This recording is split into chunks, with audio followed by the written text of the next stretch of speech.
Well, there we go. I've finished the counter boring of these two holes, this one here and this one here, and I've just tidied up the mouth of the cylinder casting just to, it makes it easier for assembly. There was quite an excess of material in there. Why does that always come on when I'm talking? Anyway, that is all of this work finished on here for the time being. Well, what I'm doing at the moment is assembling this engine. I've got the crankshaft in, as you can see. It's quite free turning there. Obviously this isn't tightened up yet. There you can see the gap in the crankcase. I've got all these nuts and bolts to put on. The idea is put the pistons on. I want to check that the pistons actually fit these bores. I haven't checked that yet, but if they do, and then lower the bores and everything on and just try and turn the engine just to make sure that there's no tight spots. I'm sure there won't be, but I don't want to proceed any further. Well, just check the pistons in the bore, and sure enough they don't fit. They go in at the head, which normally just below or just above the top ring there's a slightly larger, smaller diameter piston, usually about 1/10 smaller, and that fits in, but the skirt doesn't, which that's usually a bit bigger. So I'm going to have to rebore the cylinder, both of them, so that'll be an interesting project. And also I've got to machine a groove all the way around this, rather, as you can see, for an oil seal. I'll do that in the near future. So in the meantime we'll have to think about rebores. What I'm doing tonight is machining the bore, both bores. The liners were inserted, but the liners are undersized compared to the pistons. I just did an expansion check. It surprised me because I found that the cylinders expanded almost the same as the pistons did. So it makes guessing, well, there's no guesswork in the sizes.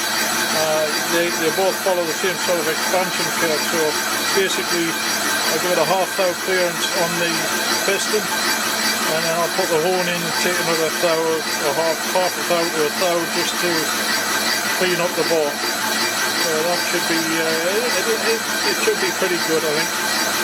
We'll see what the finish is like when this comes out. I went down at a fast feed rate. I'm coming back at quite a slow feed rate and slow RPM just to smooth out and take any spring out.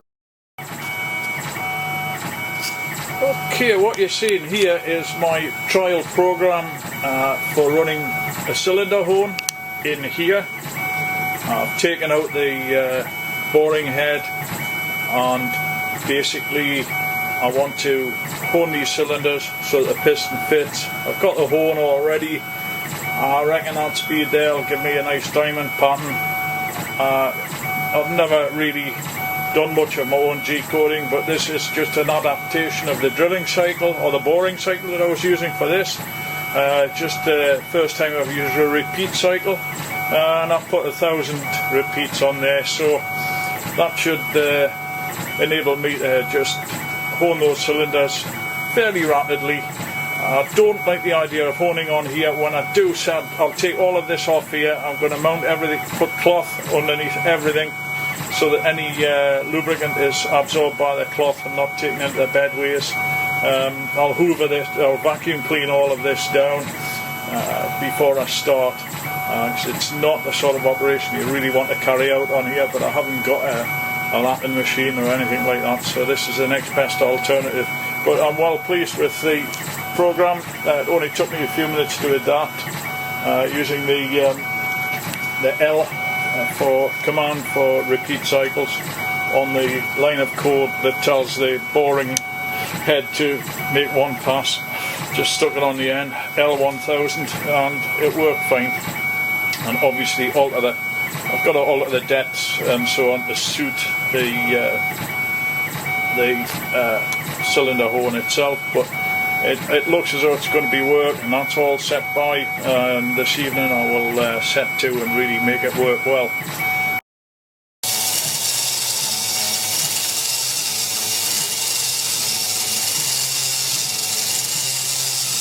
Well, here we are. you can see I'm honing this cylinder. I developed a program from the drilling program or the boring program that I had with one pass in and out. This has got 1,000 passes. It just added an L in the command, L1000, and that makes it recycle that same line of code 1,000 times. I'll give it a while and then we'll shut off and see what it looks like. I think that's looking pretty good as far as I'm concerned anyway. We'll see what it looks like after 1,000 revolutions or 1,000. Just while we're honing the cylinder here, a word of caution about using this type of program.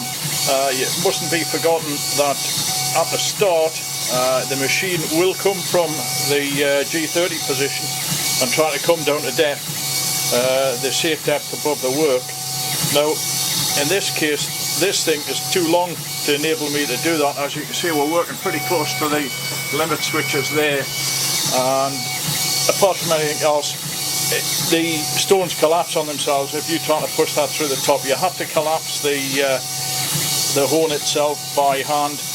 The way I got around this was to collapse the horn, push it all the way down to the tabletop in the bore, with the drill chuck in the spindle, and then bring the machine, start the machine up, bring my max valve right down, and let it come across to the zero position and down to height, and then reducing the max valve to zero and also the RPM to zero, and connect up the horn to the chuck. Now the end of the program just brings it back to the Z safe height, which is 0.08 above the zero mark, which I set with the stones about as high up as you see them there. It's just a very, very slight increase in height above what you see now. So everything should be safe when it does stop. So we'll see what it's like on the first run. I suspect it'll not be anywhere near ready. It's very, very fine horn, this thing. It took me ages to do the last set of liners with it. I've got a very coarse horn there, but I'm reluctant to use it. I will if I need to, but it's not quite as good as this one because it doesn't collapse as nicely as this one does, and I'm worried that the stones are actually bound up and are pushing them. They're not actually running parallel in the bore. Anyway, I'm not going to use it, put it that way, unless I... Well, that's the first bore done. It's a little bit tight still. Lateral play that way, but there's none fore and aft, which is the way the piston is made. There's some relief on this either side, which is standard practice. A lot of this brightness here is from where it's been tried in bores that are too tight. For instance, that one there, it won't go in there. Well, actually it just about, it kind of gets stuck in that bore. That bore still hasn't been done. But this bore's quite good. I mean, it just drops in. Want to drop in. It's fine. I'm happy enough to just use this at the moment the way it is. I might run the horn through there for another 20 minutes tomorrow, maybe more time, just to ease it that tiny bit. In terms of finish, it's beautiful and smooth.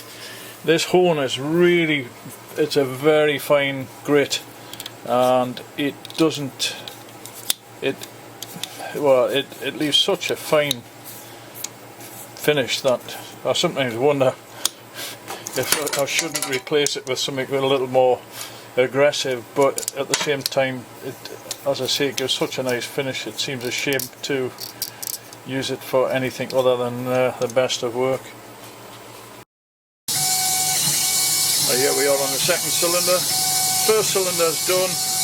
It's just about there's a little bit of clearance, and I'm quite happy with it. It's good enough for checking out, and I think it'll probably run okay with the bores like this. There's room enough maybe to take another 1/1000 of an inch off. But this horn is really slow at moving material. If I was able to use this one, I'd have to watch what I'm doing because that does shift a lot of metal. This thing doesn't. It's such a fine honing stone.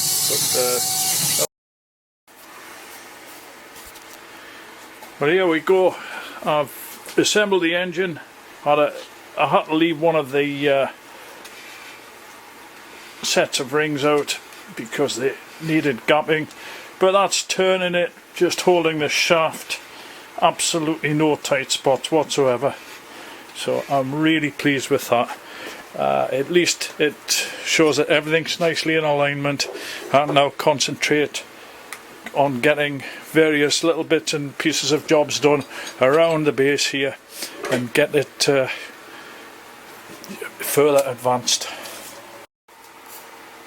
For the more observant, yes, there is one piston that's the wrong way around, but this engine will probably be taken apart and reassembled at least another 10 to 15 times before it leaves here in a kind of finished state. There's a lot of small fitting work to do, a lot of machine to do still on the cases, so it's got to come apart. It just, for me, the main reason for doing this is to check that everything is in alignment, and it looks really good. I'm very pleased. So who cares about the pistons being back and front? In fact, who cares about the piston rings not in one of the pistons? It's all irrelevant. Okay, well, what we've got tonight on the machine is, this was the original cylinder for the BSA Fury engine that I'm doing. As you can see, it has this ring groove around, and part of this, the problem with this engine is it's been part machined, and here we have an example. I've had to bore the casting here, fit the liners, clean up one or two bits and pieces, but I've got to do this. Now, I've never used a crest spindle in anger. Well, I have once, but only just after I finished making it. And I'm just sort of giving this, I'm letting it cut some air so that I can see what it's going to be like when it's finished. And if it looks okay, here you can see the program in Path Pilot. I'll give you an isometric view. Looks a bit better. Quite a few cuts.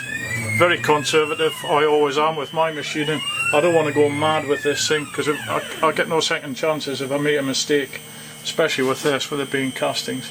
I think I need to bring the Z down a little because I can't really see where it's sitting relative to that flange. There's not an awful lot of space on the there's not an awful lot of room around the edge for this thing, so I need to double check before I actually commit to cutting metal. So that'll be, well, I've checked everything and it seems to be fine spacing wise around the flange here. It's not going to be very clear. Well, you'll be able to see it forming as I make progress with it. I've just got to set my Z to 0 and plug in the crest. This crest, I made all this stuff myself. It's not coupled into the panel, which it would have been if I bought the spindle through Tormac and bought their adapter kit. The problem is, living in the UK, import duties are so it costs so much to bring stuff in from the States that I'm reluctant to do so unless well, I'm reluctant to spend money on something that I can make rather than import for a start off, but paying duty on stuff and VAT as it enters just puts the price up beyond reasonable in a lot of cases. It seems crazy to me to buy a spindle that's made in Germany, exported to America, re-imported back into the UK, when I can buy one from Germany, get it shipped over here for a relatively reasonable amount of money. It wasn't that expensive, and basically I can just plug it in and switch on when I want to anyway. I know what I'm doing with it, so that's the score with it. So we'll get on, we'll crack on, and we'll show it when it. Well, as you can hear, we've got the crest on, so I'll just need to start the program and we'll see what happens. Stand by for any crashes. You notice on here there is a status warning That's basically probably telling me about RPM. We'll see. And I'll let it come down so far and adjust the air.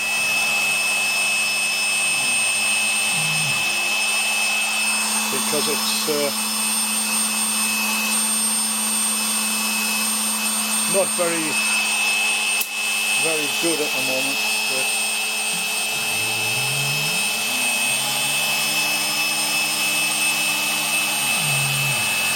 It's got 0.1 of an inch or so to go. And there we go.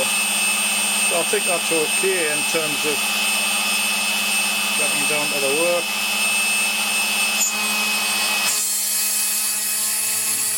And there we go. That's okay.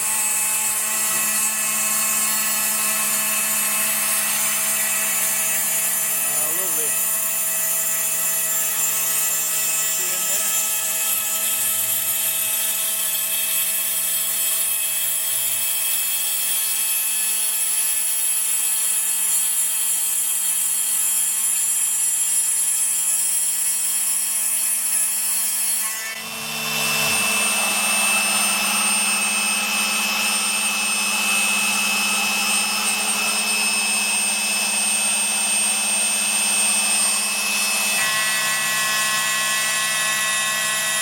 Just finishing off the width.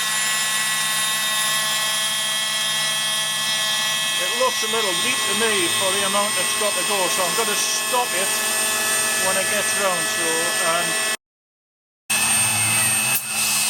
I'll get some air on there just to blow the cuttings away.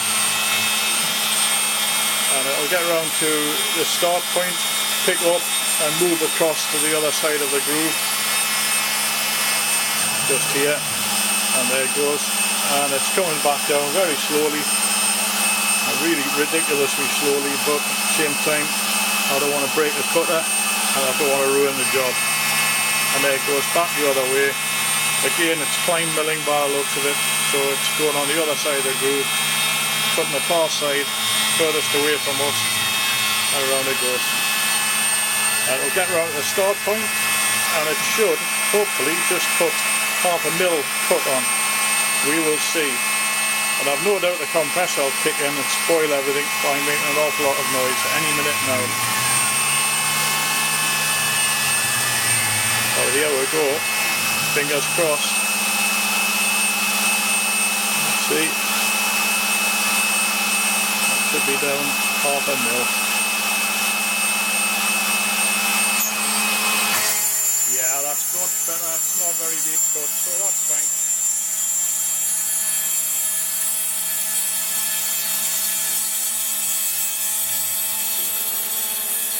And there's a compressor.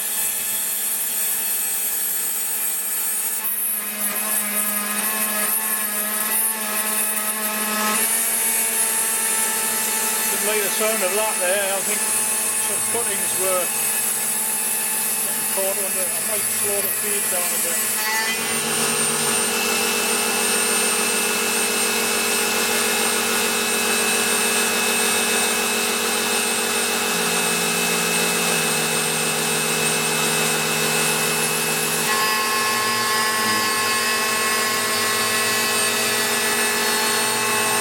What doesn't help is not having any coolant actual lubricant on there. That's better. That might help. I know that these cutters tend to clog up very quickly if you don't have coolant on when you're cutting aluminium. I think that's what I heard there. So that's 1 millimeter. When it gets around to here, it's got 2 more cuts to do. The next cut takes a 1.5 millimeter, and then the one after that takes it just that tiny little bit to 1.6. I don't know what that was. It was a bit of a like a glitch there. It seemed to.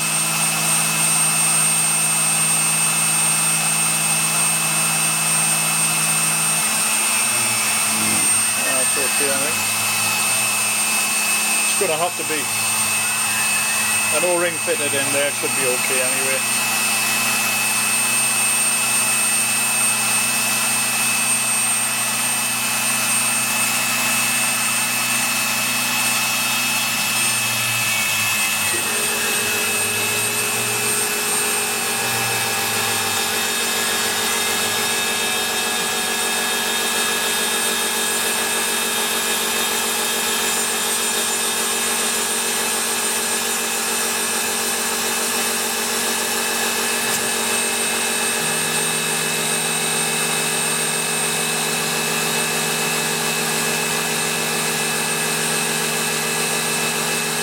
Stop that there because that should be it. It is in fact.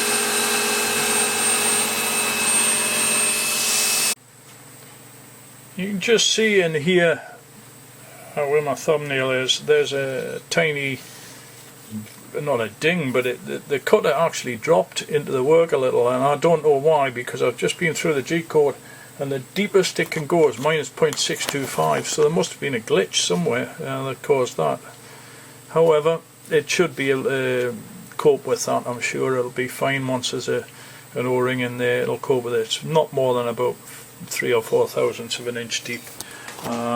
It could also be, you know, filled in slightly with some epoxy putty or something like this. But anyway, it's just one of those annoying little things. Now here's another bit of progress on the Fury engine. I just gently prise that up. It's such a good fit. It really took quite a bit of gentle persuasion to machine. I don't want to risk damaging it by. Okay, well I'm trying again. Things seem a bit better on the screen now.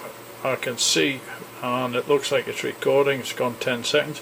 I've just transferred this hole over using the transfer punch. I'll start up and you will see there that it's looking pretty good. It's within half a thou. And you can see here just how out of position that hole there is on the boss, and yet on this boss it's pretty much central. So I'm pretty happy with things like that. So I'll now continue. There you can see the drill is just about a 1/16 of an inch above the hole. I've got to bring that down a little bit manually using the jug, and I'm going to call that 0.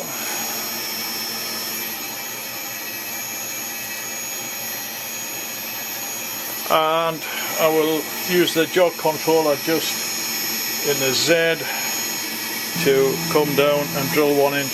Better turn some coolant on here. It likes it when you're drilling. And here we go. And that should do it.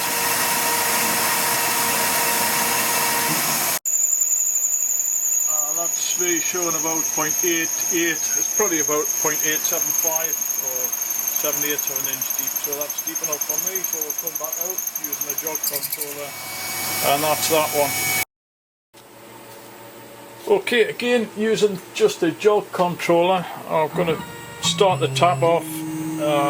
I've got the compression tension tapping head here, so I can actually land this off on the top, just that little bit, get a bit of weight onto it and make it get a start. There we go, and there we are, it's started.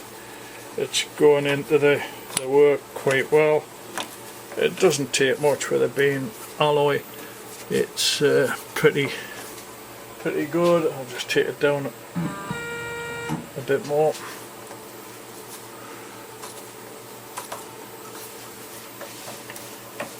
Once you get 3 or 4 revolutions, the tap's got enough hold that it'll, well, it's sitting vertical, that's it.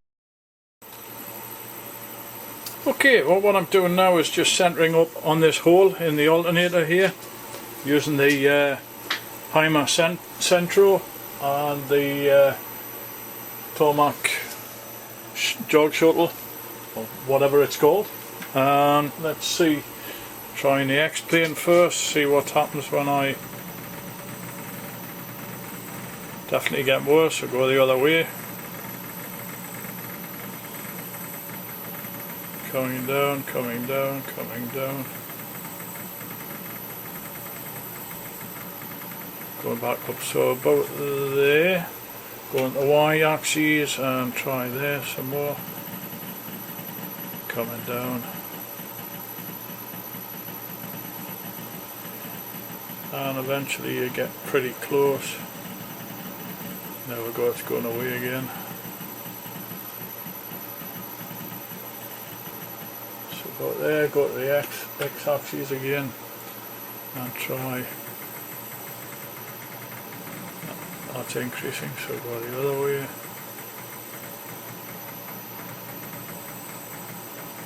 Getting better.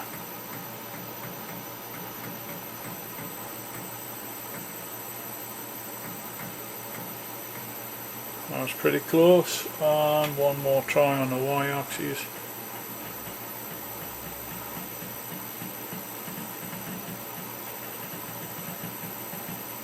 Yeah.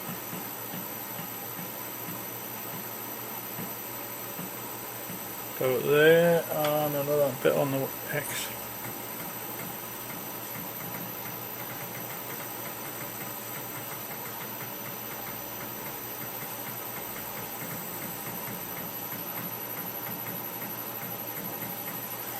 I'm going to stop there because I'm wasting film, but that's about as close as I can get it. That is 0.01 of a millimetre, so that's 1/100th of a millimetre, which is, well, there's the alternator on the 3 mount studs.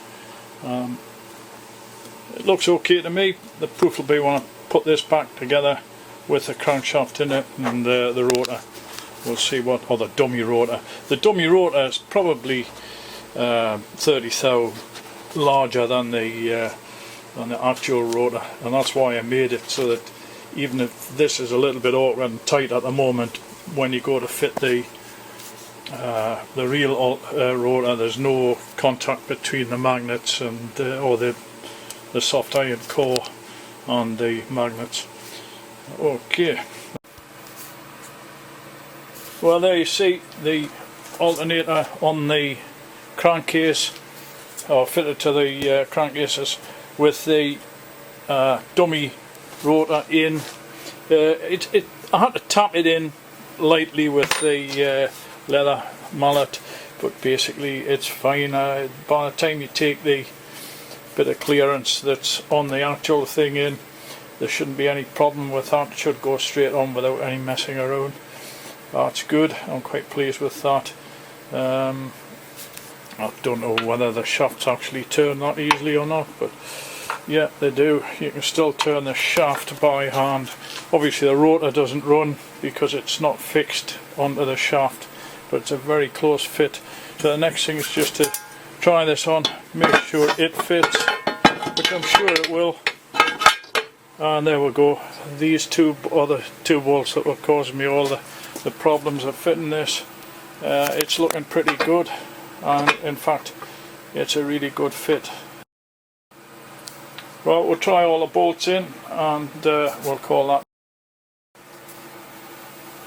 Well, there we go. That's the primary chain case on, and I had a not a terrifically hard job, but I had to move this around quite, push it against the 2 studs here, so it needs, maybe these need a little bit of tapping over, one that way and one that way, but generally it wasn't too difficult to get on. I mean, and again, once the rotor, the correct rotor is fitted, I think that won't be a problem, because there's a lot of clearance of, well, there should be a reasonable amount of clearance, but it looks okay to me. It's looking fine. Engine's coming along really well. I've got all of this side done.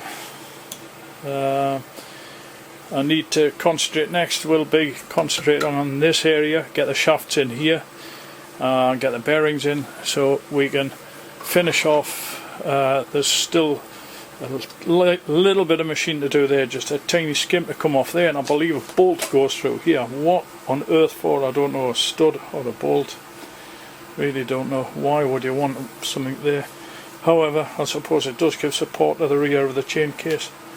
And that's it really. That's another session finished.